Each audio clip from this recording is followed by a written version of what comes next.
Breaking. FBI just caught a massive lie about shooting. This changes everything. Google also briefed congressional staff Friday and said, on Valentine's Day, Nikolas Cruz went on a shooting rampage through Marjory Stoneman Douglas High School in Parkland, Florida, leaving 17 students and teachers dead and many others injured. The day after the shooting on Thursday morning, the local FBI chief responded to the reports of a threat shooter Nikolas Cruz made on YouTube earlier in 2017. Cruz left a comment on a bail bondsman's YouTube channel in September 2017 where Cruz proclaimed he was going to be a professional school shooter. The FBI also spoke of the tip they had received concerning Cruz through their online portal in September. As a result of that tip, the FBI opened a counterterrorism lead, yet the Bureau closed the case within the month due to claims they could not positively identify the individual behind the post. YouTube's parent company, Google, also briefed congressional staff Friday and said the comment by Cruz in September was marked as spam and removed by the video's owner shortly after it was posted and therefore not investigated further. In the briefing, Google also acknowledged that it has a role to play in reviewing its social media sites for content that merits a referral to law enforcement. Thursday, the day after the shooting, Special Agent Robert F. Lasky responded to the revelations of the online threats made by Cruz. Lasky is the special agent in charge of the Miami division of the FBI and has been with the Bureau since 1998. Lasky stated, "We do not know if it was the same person. Through our database checks, we could not positively identify him. We're going back. We're scrubbing the information. We're looking at it again. I am not willing to say at this time that it was the same person." Many Americans expressed their skepticism at the likelihood that the FBI could not track down a person using their own name with an unusual spelling who had been reported to the FBI on 20 separate occasions and had the local police called to his home some 39 separate times. The YouTube comment was posted by Nikolas Cruz, Nicholas with a K, but somehow we are expected to believe the FBI had no idea who he was. Yeah, sure. Eye roll. In the days since the massacre, people who knew Cruz have described a troubled young man who was often at odds with law enforcement and made violent posts online. The FBI and local police have revealed that they had received several warnings about his behavior. This was clearly yet another lie from the FBI. It seems that is all they know how to do. Cruz used his real name on social media, not a handle, not a pseudonym, but his legitimate legal name in real life.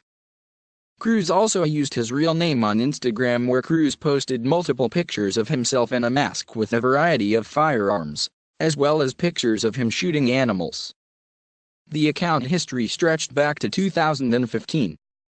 Yet the FBI issued a statement regarding Cruz stating, on January 5, 2018, a person close to Nikolas Cruz contacted the FBI's public access line, tip-line, to report concerns about him. The caller provided information about Cruz's gun ownership, desire to kill people, erratic behavior, and disturbing social media posts, as well as the potential of him conducting a school shooting. Under established protocols, the information provided by the caller should have been assessed as a potential threat to life.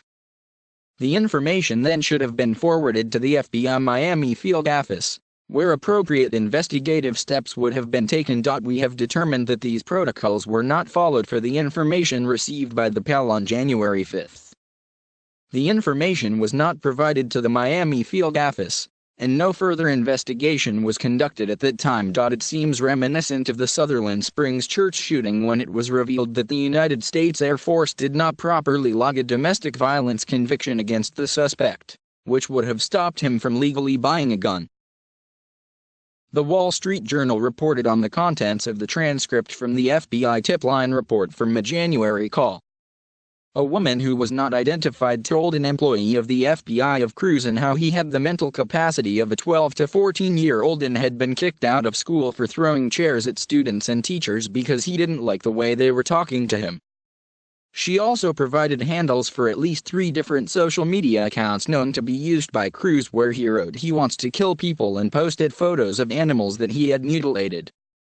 She stated in the call, You know how a bird will fly around in the backyard and then hit your glass door, your sliding glass doors, and hit the ground? Well, that's what happened. He brought the bird into the house. He threw it on his mother's kitchen counter and he started cutting it up. That to me would be a red flag. The woman also revealed that Cruz had stolen money from his mother's bank account in order to buy several rifles and ammunition, including one gun that he bought online. After receiving this call, the FBI employee based out of the Bureau's West Virginia tip line center discussed the contents of the call with her supervisor. The two then concluded there was no imminent threat based on the information provided and took no further action. The case was closed in less than an hour with no follow-up whatsoever. During the call, the FBI employee asked the woman if Cruz actually stated he would take action or if he merely wanted to. The woman replied by reading a social media post by Cruz where he stated, "I want to kill people."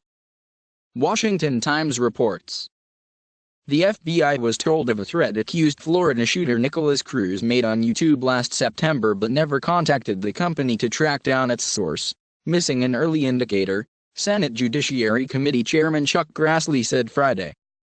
Someone reported the online threat to the FBI and the Bureau opened a counterterrorism investigation but closed it on October 11, saying it never managed to identify the person behind the post. It wasn't until after last week's school massacre that the FBI did track down the author and found it was the 19-year-old man now accused of slaying 17 people at his former high school, Mr. Grassley's office said, after getting briefings from both the FBI and Google. Google would have been able to help confirm the commentator's identity if the FBI had followed up, Mr. Grassley's office said. Yet FBI Director Christopher Wray issued a statement saying, "We are still investigating the facts. I am committed to getting to the bottom of what happened in this particular matter, as well as reviewing our processes for responding to information that we receive from the public.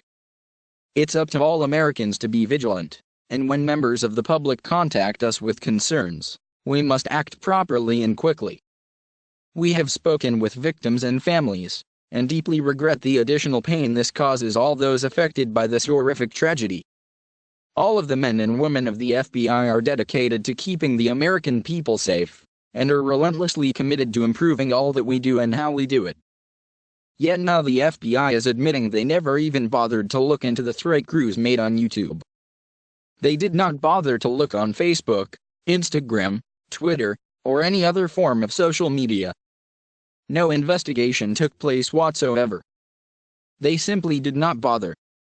Chasing fictional Russian collusion and playing politics was more important than the lives of 17 innocent people. Hating and obstructing President Donald Trump was more important. Trashing the NRA was more important while 4 deputies stayed armed in safety and refused to help as teens and teachers were gunned down. Anything and everything matter more than the lives of 17 innocent people, and that is the one thing that is abundantly clear.